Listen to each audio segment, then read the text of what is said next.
Hello and welcome. Good morning, good afternoon, or good evening, depending on where you're watching from in the world. And thank you for joining us in this Lead Forensics webinar. My name is Mason Mole. I am the head of SDR, Sales Development Representatives for Arizona here at Lead Forensics. Today's webinar will be presented by Amy Cook, Global Development Director at Lead Forensics. And the title of today's presentation is Accelerate Sales, your new superpower, overcoming sales objections. We will be using the questions function to take questions from the audience throughout. This can be found at the top right-hand side of your screen. So do please send any questions in throughout the presentation, and our speaker will answer as many questions as there is time for at the end. Thank you, lovely to meet you all, and I'll now hand over to today's guest speaker, Amy Cook. Thank you. Thanks, Mason. Hi, everyone. Yeah, so my name's Amy. As Mason said, I'm the Global Development Director for Mid-Market SDR, which is one of our departments here at Lead Forensics. Small backstory. So I've been with the business for just over a year and a half now. I was brought in to start the SDR function for Mid-Market. We did really well. We then grew and expanded over to Atlanta, which is where I'm now based. And we've continued growing, and obviously have now got a function over in Arizona and Scottsdale, which Mason heads up within my team. So Mason and I are just going to be going through how we overcome objections, just give you a taster of how we handle them on a day-to-day basis. And as Mason said, feel free to ask any questions as we go. Brilliant. Thank you so much, Amy. Well, no time at the present, we'll get into it. So, yeah, we're going to be speaking about a lot of objections today, Amy. One question I actually had for you to begin with is, what is an objection? What is your definition of what an objection is? Yeah, so I guess we can break it down into three different facets, Mason. So first of all, the most common kind of objection is really a buying question. Customers need to be educated. And maybe just don't understand the value at that current moment. So they're asking a question to allow you to educate them. And then you get your reflex objections and your brush off objections, which if anybody prospects will be, very familiar with. And they're kind of our objections that we face typically at the start of any call, where somebody is either too busy, or they haven't seen the value, or they just think that they're being prospected, and so they're going to end the conversation before they give you too much time. So I suppose they're the three different definitions of objections that we face, all slightly different but very similar. Superb. So just to kind of reiterate there, we've got your genuine, authentic objections, we've got the brush off and the reflexes. How is it you've traditionally kind of tackled and handled these objections? What structure have you used? Yeah, so I mean, I was an SDR way before I ever taught SDR, and this method I've always used since the moment I started sales, and it's the ARC method. There are lots of different structures, ARQ, ADA, but ARC is kind of what I'm going to talk through today. So that's broken down into acknowledge, respond, and close. So the acknowledgement is there and is really important, and sometimes can be overlooked when handling an objection, but it's absolutely critical.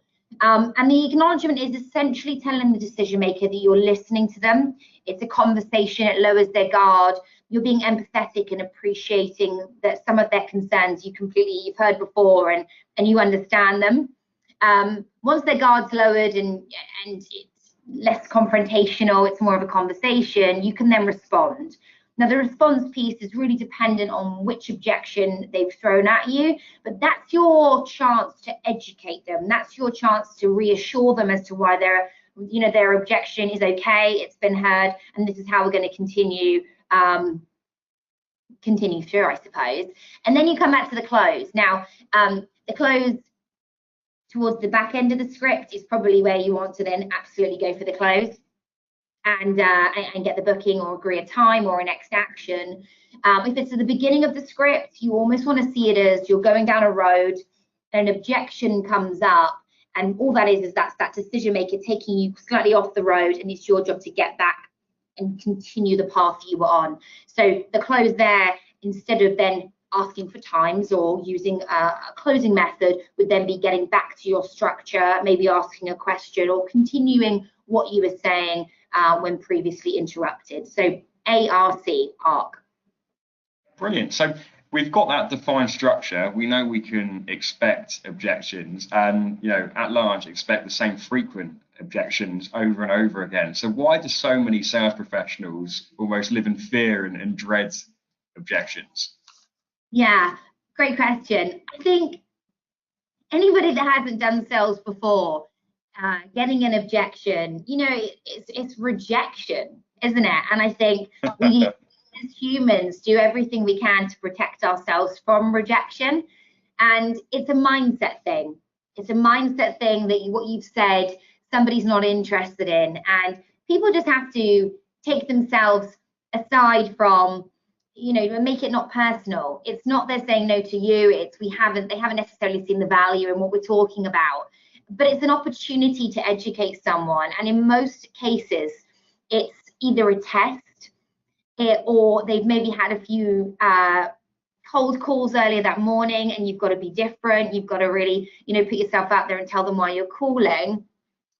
Or it's a way just to educate them and be like, hey, I understand what you're saying, but this is why you can be reassured of that fact, and this is absolutely going to be of value. So I think once you've practiced it, once you're confident in overcoming objections and you've been able to get back into your script, or you have closed a booking off the back of overcoming an objection, you will build your confidence. But it's a mindset thing around it being a decision maker rejecting what you're saying, and it's not personal. It's, we've got to look at ourselves and how we've delivered the value first of all, and welcome objections so we can overcome them. Totally right. From my experience with leading SDRs, BDRs, BDMs, and prospectors, those who actually thrive off of that no and that rejection normally tend to get the best results. And by no means are they getting yeses more than no's. They get a lot of no's, but they thrive off of that, and that leads to more yeses.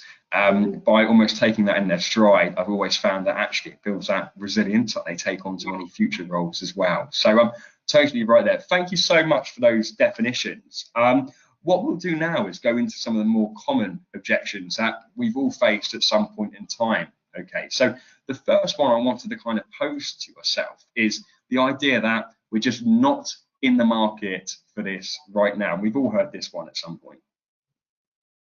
Yeah, thank you, Mace. So this is one that obviously comes up most frequently. And really what you have to do with this objection is, A, listen to the tone of voice that the person is using and listen to the level of detail that they are in fact giving, but also kind of read between the lines. If it's quite early on in the conversation, then what you'll find is somebody's just telling you that to give you fob you off. That's a classic reflex objection. We're not in the market for this right now. And the reason why they're saying that is because they probably have a stack of other priorities, and they're just really busy, and they haven't maybe got the time to consider additional tech stack or whatever your tool may be or product is that you're selling. So following the structure that I mentioned earlier, the first stage is obviously acknowledgement. Look, Mason, I completely appreciate I've called you out the blue right now. I bet you're spinning 1,000 plates, as a lot of my customers are when I first initially speak to them. The reason I'm giving you a call is because I can see that currently you're not using any reverse IP tracking, so missing out on 98% of the businesses that hit your website with a legitimate need. And right now we're running free data captures to evidence those opportunities so you can make an informed decision off the back of the data. What works better, Mondays or Tuesdays for me to set that up? Something along those lines. You're appreciating that their time is busy and actually they've got other projects on, but you're creating the fear of loss and making sure that they feel confident in the fact that you wouldn't have called them unless you thought that you could add value. So the tone of voice has got to be really confident there, also bringing quite a lot of authority. I'm not being a time bandit for no reason. This is going to help you out. Absolutely right, and you're right there. Our job in sales is to interrupt people's normal way of doing things. So is it a case you find that they're genuinely not in the market in some cases, or is it just the fact they haven't heard your value proposition yet and just don't quite know that they're not in the market or are in the market just yet? Well, it can be a mix of two things really, Mason, can't it? I guess the whole reason why lead forensics is global and we are so successful in what we do is because timing is everything. You know, so being able to contact businesses when they're searching for what you do is important. But I think often if you are cold prospecting, which we do often as well, it's about that they haven't listened to necessarily what you're saying, or they don't see the value. Because, you know, specifically when we pitch lead forensics, who wouldn't want to see businesses that are in their market browsing their website, right? But we haven't delivered it in a way where they think, wow, I have a pain and this is the solution. So you just need to go back and reiterate the value and really make it specific to their business. Make sure that they're picturing businesses looking for whatever they do in the market on their website, searching products, coming through their marketing channels like PPC, or, you know, organically finding them through their SEO, but bouncing off before taking that final step. So it's just really about personalizing it, but really showing them the value that it could bring to them, and I bet they'll change their mind. Absolutely, that's a really important point there, Amy. Actually, that timing piece, if you can contact people who are in the market at that exact time, one, you're never going to get this objection in theory, and you're going to be seeing far higher conversions. So excellent, thank you for that response.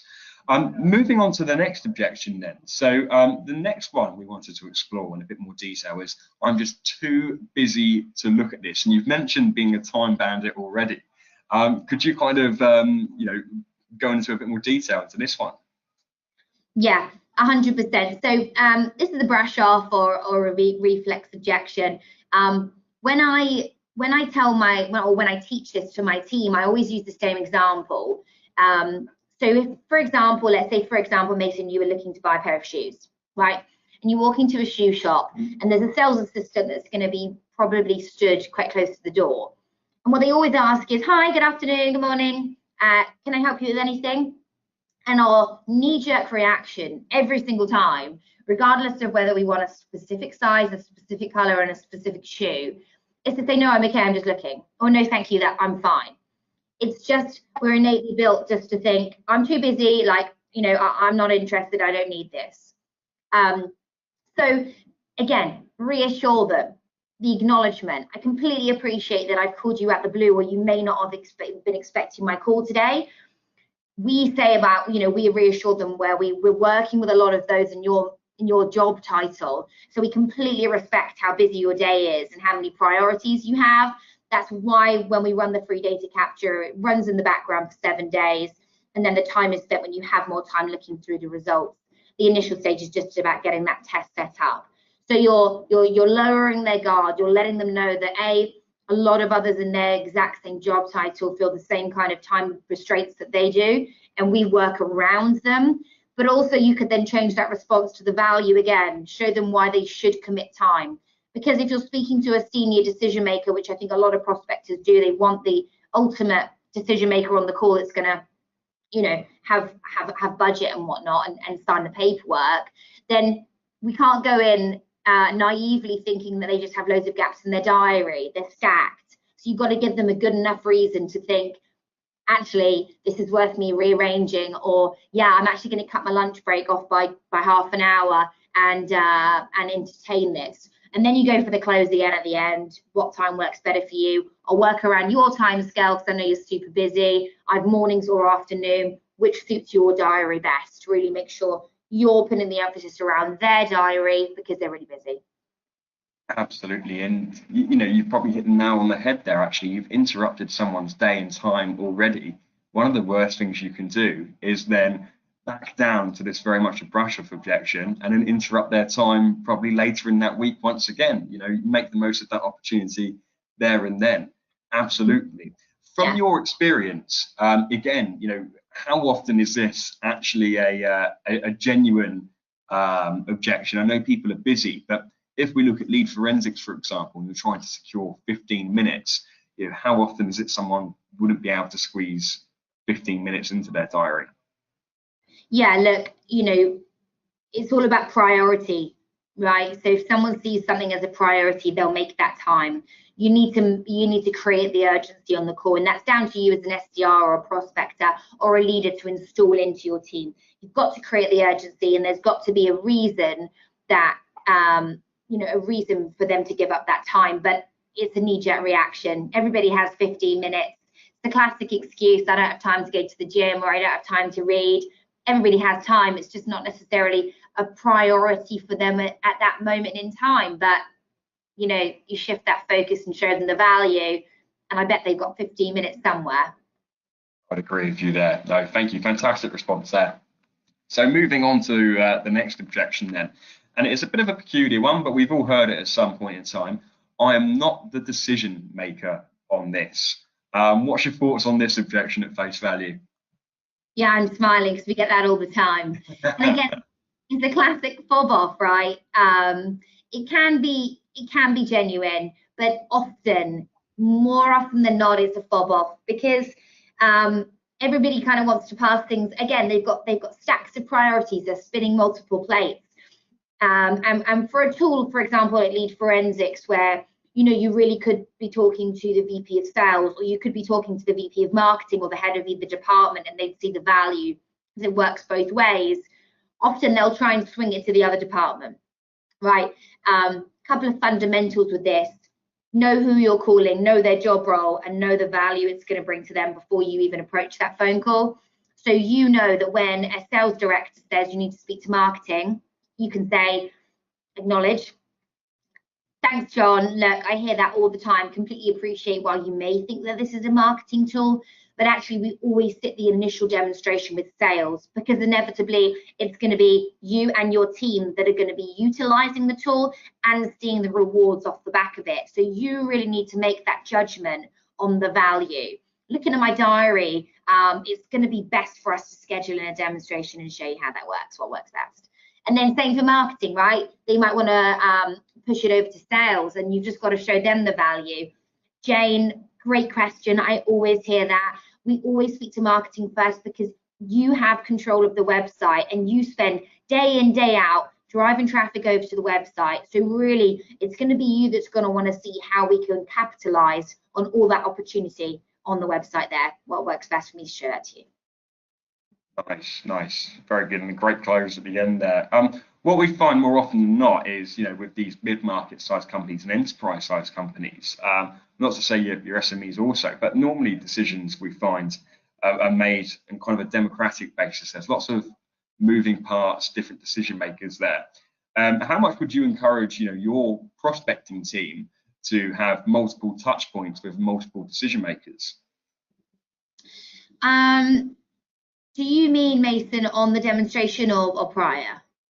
Prior, when prospecting, yes. Yeah, absolutely. So for sure, you want to touch base with marketing, and you want to touch base with sales. For us at Lead Forensics, specifically, our bread and butter is marketing, because they can put the code on the website. But should maybe their marketing be outsourced, then absolutely, we want to be going for the head decision maker in sales. But when actually running the demonstration, getting the booking, the best question you could possibly ask at the end is, who else should we get involved on the demonstration? Who else is this going to be interesting to show? Because ultimately, any kind of decision-making process, as you mentioned, has got multiple stakeholders.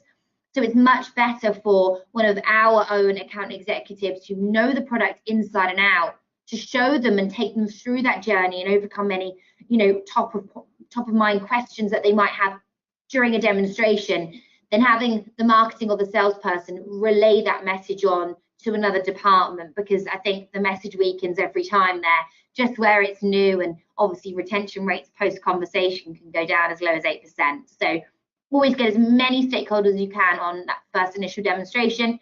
Your account executives will love you, and you have a more chance of getting that contract in and a quicker sales cycle too. Nice. So it makes it far more efficient then.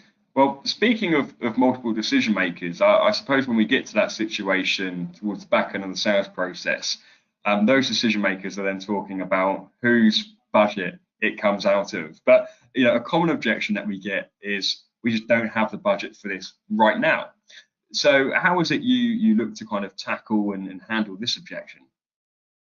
Yeah, good question. Again, budget's one that we get all the time, so we're very well rehearsed in that. Now, you've got to put this one into some perspective, right?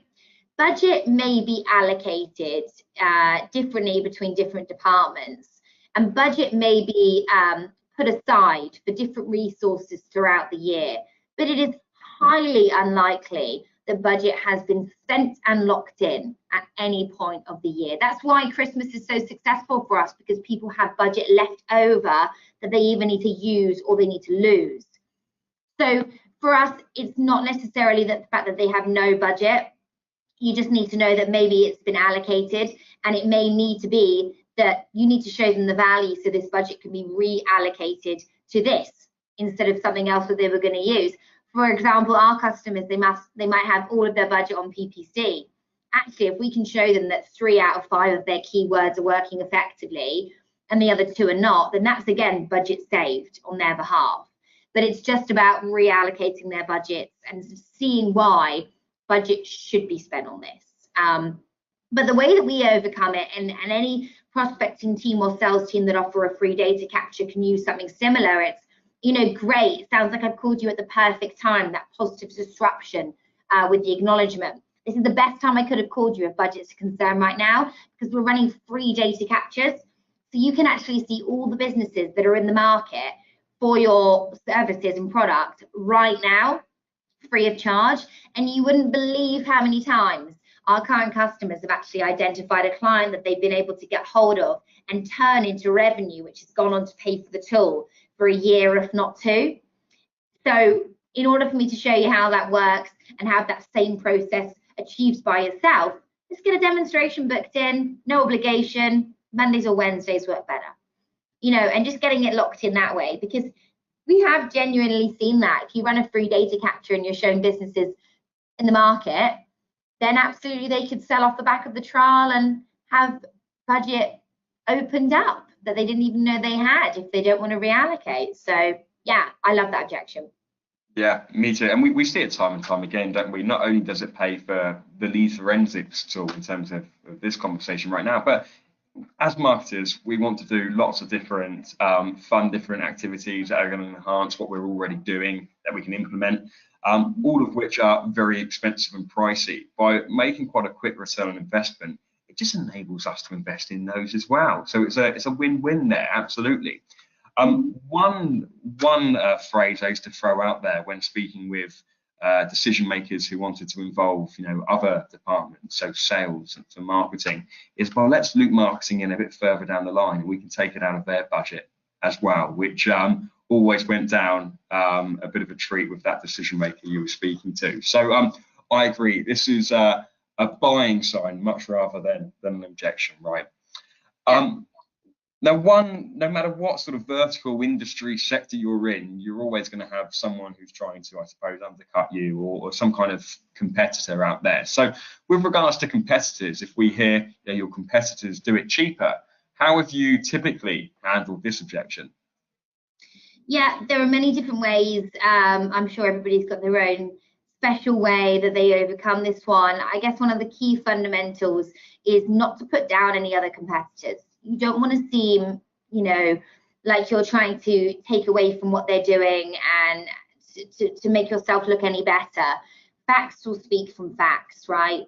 And you just have to go about the business, unique selling points. So for lead forensics, it's, great question there. Thank you for mentioning that.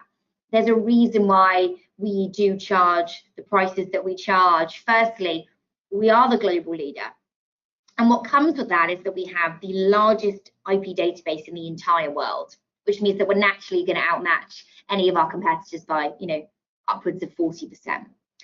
Secondly, we have X amount of data scientists that scrub our data on a daily, monthly, weekly basis to ensure that the accuracy is there.